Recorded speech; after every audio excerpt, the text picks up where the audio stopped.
বেসন আর পেঁয়াজ দিয়ে আজ তৈরি করেছি একটা খুবই টেস্টি পরোটার রেসিপি। বর্ষার দিনে এরকম একটু মুচমুচে আর মুখরোচক জিনিস খেতে সবারই ভালো লাগে। দেখুন কি সুন্দর পরোটাটা তৈরি হয়েছে আর হয়েছে পুরে ভরা।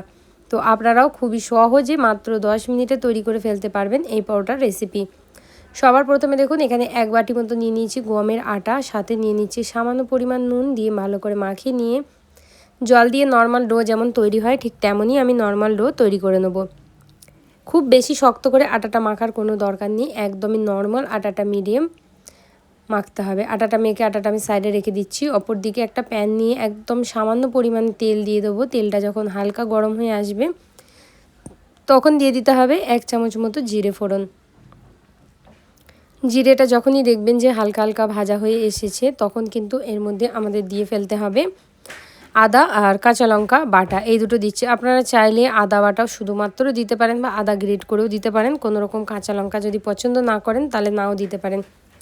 তো আদা কাঁচা লঙ্কাটা দিয়ে একটু নাড়িয়ে চাড়িয়ে নিয়েছি সামান্য হালকা করে। যেহেতু গ্যাসের ফ্লেমটা হাই ছিল তাই আদাটা প্যানের গায়ে একটুখানি লেগে গেছে, তো কোনো অসুবিধা নেই। তো এবারে এই আদা কাঁচা লঙ্কার মধ্যে দিয়ে দেবো সামান্য পরিমাণে হলুদ গুঁড়ো। আপনারা চাইলে এখানে কিন্তু লাল লঙ্কার গুঁড়ো দিতে ব্যবহার করতে পারেন, কোনো রকম অসুবিধা হয় না। এটাকে হালকা করে নাড়িয়ে চাড়িয়ে নিচ্ছি। গ্যাসটা কিন্তু টোটালি লো ফ্লেমেই কিন্তু এখনও আমাদের রাখা আছে।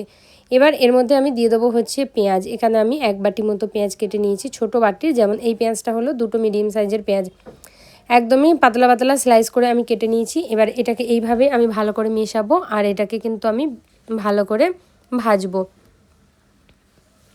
তো এইভাবে আমি সুন্দর করে কিন্তু এটাকে আমি ভেজে নেবো, হালকা হালকা করে আমি ভাজবো। গ্যাসটা কিন্তু কোনো রকম হাই ফ্লেম করা যাবে না। যখন দেখবেন যে এটা একদমই এরকম নরম হয়ে গেছে পেঁয়াজটা, তখন দিয়ে দিতে হবে এর মধ্যে সামান্য পরিমাণে নুন। অল্প করে নুন দিয়ে দিচ্ছি। নুন দিয়ে ভালো করে আমি মাখিয়ে নেব। মাখিয়ে নিয়ে এটাকে তারপরে দিয়ে দেবো বেসন। ওপর থেকে 2 চামচ থেকে 3 চামচ মতো বেসন দিয়ে দিচ্ছি। বেসনটা দিয়ে এবার কিন্তু লো ফ্লেমে ঠিক এইভাবেই আমাদেরকে ভেজে নিতে হবে। লো ফ্লেম রেখেই কিন্তু বেসনটা যতক্ষণ না মিক্স হয়ে যাচ্ছে না এর মধ্যে ততক্ষণ কিন্তু আমাদেরকে এটাকে হালকা ফ্লেমেই ভাজতে হবে। বেসনটা দেখবেন এটা ভাজতে ভাজতে 1 থেকে 1.5 মিনিটের মধ্যেই কিন্তু সুন্দরভাবে পেঁয়াজের গায়ে লেগে যায়। তারপরে লাস্টে ওপর থেকে একটু ধনিয়া পাতা কুচি কেটে দিলাম। কেটে দিয়ে এটাকে ভালো করে ঠিক এইভাবে আমি মিক্স করে ফেলবো। মেশানো সুন্দর করে হয়ে যাওয়ার পর এটা গ্যাসটা ফ্লেমটা অফ করে সাইডে রেখে দেবো। আর আটা থেকে আমি কিন্তু ছোটো ছোটো লই বার করে নেবো। যেরকম আপনারা পরোটাগুলো বড় ছোটো খেতে চান সেই অনুযায়ী বার করে নেবেন। 1 বাটি আটা দিয়ে টোটালি এখানে 5টা পরোটা তৈরি হচ্ছে। তো পরোটার জন্য আমি এবার শুকনো আটা দিয়ে এটা খুব ভালো করে বেলে নেবো। যেমন নর্মাল বেলি রুটি তেমনই কিন্তু আমাদেরকে বেলে নিতে হবে। খুব সহজ বন্ধুরা, এটা খেতে কিন্তু দুর্দান্ত হয়। আর মাত্র 2 থেকে 3টে সামগ্রী দিয়ে কিন্তু আপনারা বানিয়ে ফেলতে পারবেন, খুব বেশিও কিন্তু লাগে না। দেখুন রুটি এখানে নর্মাল রুটি বেলা হয়ে গেছে। এবার যে পেঁয়াজটা ভেজে রেখেছিলাম সেই পেঁয়াজটা ঠিক রুটির মধ্যে আমাদেরকে এইভাবে ছড়িয়ে দিতে হবে, ওপরটায় হালকা হালকা করে এবারে ছাড়িয়ে ছাড়িয়ে আমি দিয়ে দিচ্ছি। পুরোটা এখানে পেঁয়াজ আমি উপর দিক থেকে ঠিক এইভাবে আমি ছড়িয়ে দেবো। আর ছড়িয়ে দেওয়ার পরে তারপরে কিন্তু আমি এটাকে ছুরির সাহায্যে এক সাইড থেকে কেটে দেবো। তো আপনারা অবশ্যই দেখবেন এটা কিভাবে আমি করছি। দেখুন তারপরে একটা নিয়ে এইভাবে আমি মুড়িয়ে দেবো আর এটা মুড়িয়ে দেবো।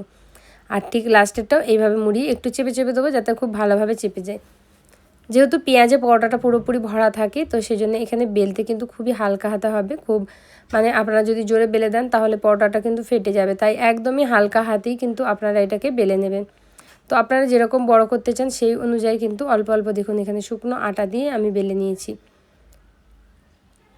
পরোটার কিন্তু বন্ধুরা আপনারা শেপে যাবেন না, পরোটার টেস্টে যাবেন, প্রচুর টেস্ট হয়। আপনারা অবশ্যই এইভাবে একবার অন্তত তৈরি করে দেখবেন, যে খুবই ভালো লাগে খেতে, কিন্তু দুর্দান্ত হয়।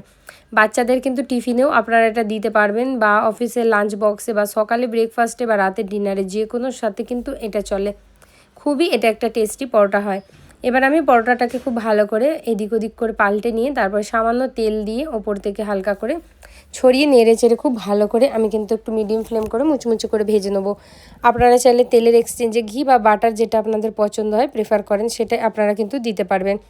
এদিক ওদিক ভালো করে কিন্তু আমি নাড়িয়ে চাড়িয়ে নিয়ে সুন্দর করে পরোটাটাকে আমি ভেজে নিয়েছি। দেখুন কি সুন্দর ফুলছে পরোটাটা।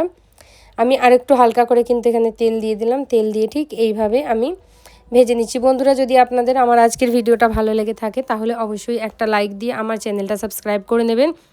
সাথে বেল নোটিফিকেশানটা অন করতে ভুলবেন না। আর ফেসবুক পেজ থেকে দেখলে পেজটা ফলো করবেন, লাইক দিয়ে শেয়ার করে আমার বন্ধু হয়ে পাশে থেকে যাবেন এরকম সুন্দর সুন্দর রেসিপি দেখার জন্যে। ভালো থাকবেন, সুস্থ থাকবেন, এইভাবে আমার সাথ দেবেন। আর আমার ভিডিওটা পুরো দেখার জন্য আপনাদেরকে অসংখ্য অসংখ্য ধন্যবাদ।